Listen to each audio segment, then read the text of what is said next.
Assalamu alaikum wa rahmatullahi wa barakatuh. The Prophet of mankind, the peace of our heart and mind, the most generous and kind, sallallahu ta'ala alayhi wasallam, has said, "Indeed, he who recites salat durood upon me the most will be the closest to me on the day of judgment." Please recite the following dua after me. Ya Allah, please recite the following dua after me. As-salatu was-salamu alayka ya Rasulallah. As-salatu was-salamu alayka ya Rasulallah. Wa ala alika wa ashabika ya Habiballah. As-salatu was-salamu alayka ya Nabi Allah. Wa ala alika wa ashabika ya Nur Allah. Please recite the following dua after me. Ya Allah Azza wa Jal. Open the doors of knowledge and wisdom for us, and have mercy on us, O the one who is the most honorable and glorious. In our last speech, we discussed the aqaid we need to have regarding Allah Azza wa Jal. This included: Allah Azza wa Jal is one. Allah Azza wa Jal has no partners in being, attributes, action, command, or in names. Allah Azza wa Jal is Qadim, always was and always will be. The attributes of Allah Azza wa Jal are also Qadim.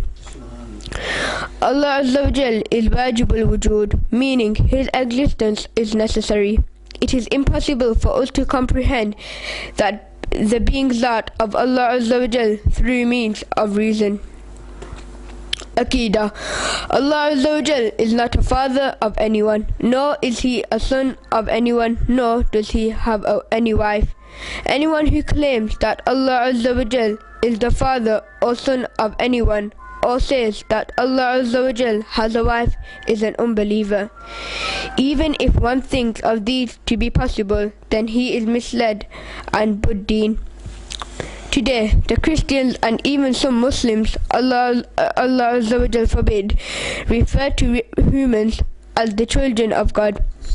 This is totally improper and words of kufr. Muslims must abstain from making such detrimental statements.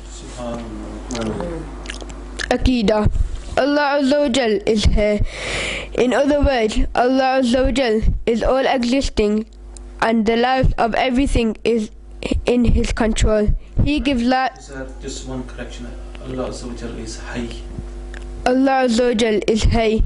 In other words, Allah Azza wa Jal is all existing, and the life of everything is in His control. He gives life to whomever He wills and causes death to whomever He wills. Aqida. Maqdur refers to those things which are within Allah's power, Qudrat. It is not necessary that any or all Maqdur things have to come to existence. However, only those things that are possible are Maqdur. Muhal or absolutely impossible things are not Maqdur. An example of this is that if Allah Azza wa Jal wills, then He can create a mountain of gold or make the skies of rubies, but this is not so.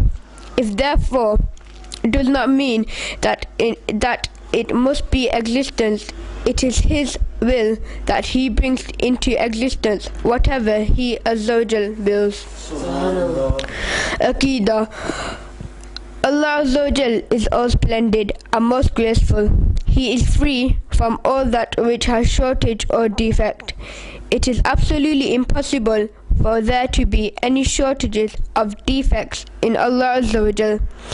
Allah Azza wa Jal is even free from that which has neither shortage nor splendor. Allah Azza wa Jal is free from defects such as lies, deceit, distrust, tyranny, ignorance, immodesty, etc. To say that lies within His Qudrat in this sense that He can tell a lie is to say muhal, absolutely impossible, to be mumkin, impossible, and to say Allah Azza wa Jal to have defect, and this would be rejecting Allah Azza wa Jal. To think that Allah Azza wa Jal not to think that Almighty Allah's Qudrat has a shortage if He does not have power over a muhal, absolutely impossible thing, is totally incorrect. It is not a shortage in the Qudrat of Allah Azza wa Jal. In reality, it is the weakness and shortage of the muhal that is not worthy of having connection with the Qudrat of Allah Azza wa Jal.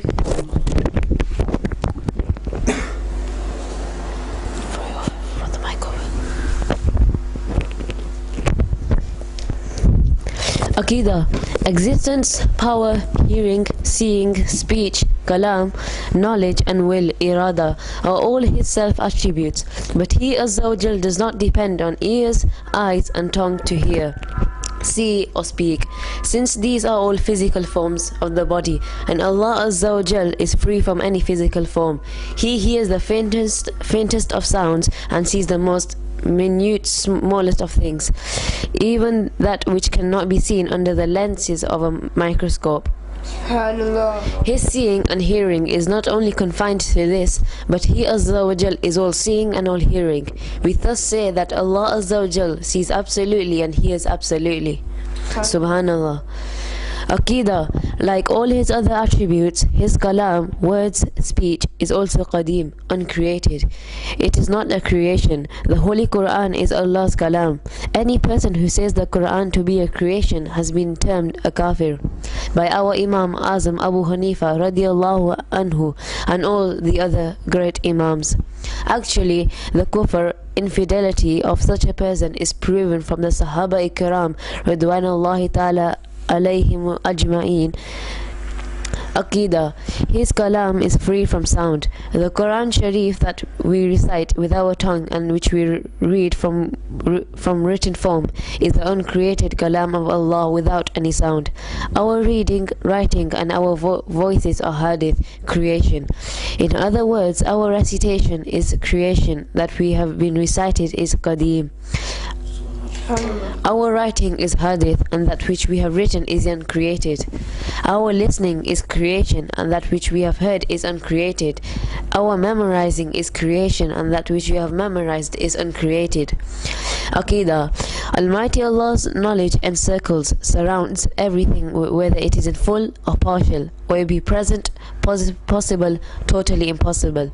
In other words, He knew of everything always, azali, and still knows of everything, and always knows everything forever. Subhanallah. Things may change, but His knowledge does not change.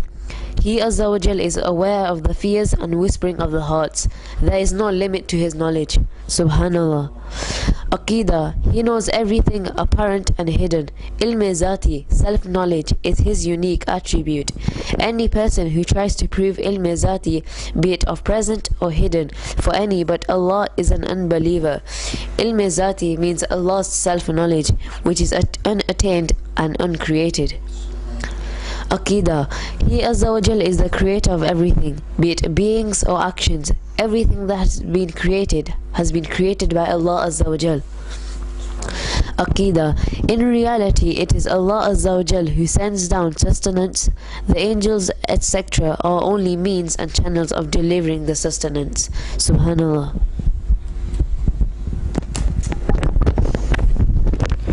Aqida. As per His knowledge, He Azza wa Jal has written all good and bad as they are to happen and as it was to be done.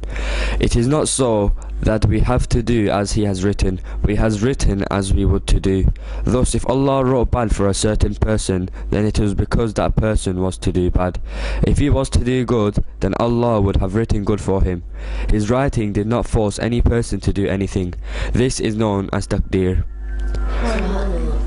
The Holy Prophet Muhammad sallallahu alaihi wasallam has said that one who rejects taqdeer is like the fire worshippers in his nation. Here the issue of taqdeer is being discussed. Many people commit sins and say that it is because it is in their taqdeer and because Allah Azza wa Jal has written it to be so. This is incorrect. Allah Azza wa Jal with His self-knowledge knew that they were going to sin, so He Azza wa Jal wrote that which they were to do. It is not so that His writing has forced them to sin. An example without comparison is being present for the purpose of understanding. A 5-year-old boy stands in front of a bus. He says to his brother, "I am going to pick up this bus." His brother then says, "You will not pick it up." The boy tries, but he does not pick the bus up. The brother knew that the boy would not pick it up. Thus, because of his knowing of this, he said that the boy will not be able to pick up the bus. Was the boy unable to pick up the bus because his brother said that he would not be able to do so? Definitely not. You can now realize that whatever we will do, Allah Azza wa Jal has knowledge of it. Allah Azza wa Jal recorded this knowledge on the sacred tablet of this is Taqdeer. Aqida. Allah Azza wa Jal is free from shape, size, space, direction, time, and all that which is hadith, created. Aqida. To see Allah Azza wa Jal in one's worldly life is only unique to the Holy Prophet Muhammad sallallahu alaihi wasallam, and in the hereafter it is not only possible but a reality for every Sunni Muslim. As for the issue of seeing spirituality or in a dream, then this was bestowed upon various Anbiya Kiram alayhimus salam, and also certain awliya Allah. Our Imam Azam Abu Hanifa radiallahu anhu made Didar, saw Allah Azza wa Jal in his dream 100 times. Aqida. When seeing Allah Azza wa Jal, it is without exhilaration. In other words, one who sees will not be able to describe what he saw. When a person usually sees anything or anyone, then he sees from either far or near, above or below, from the left or the right, or from front or behind, but the Didar of Allah Azza wa Jal is free from all of this.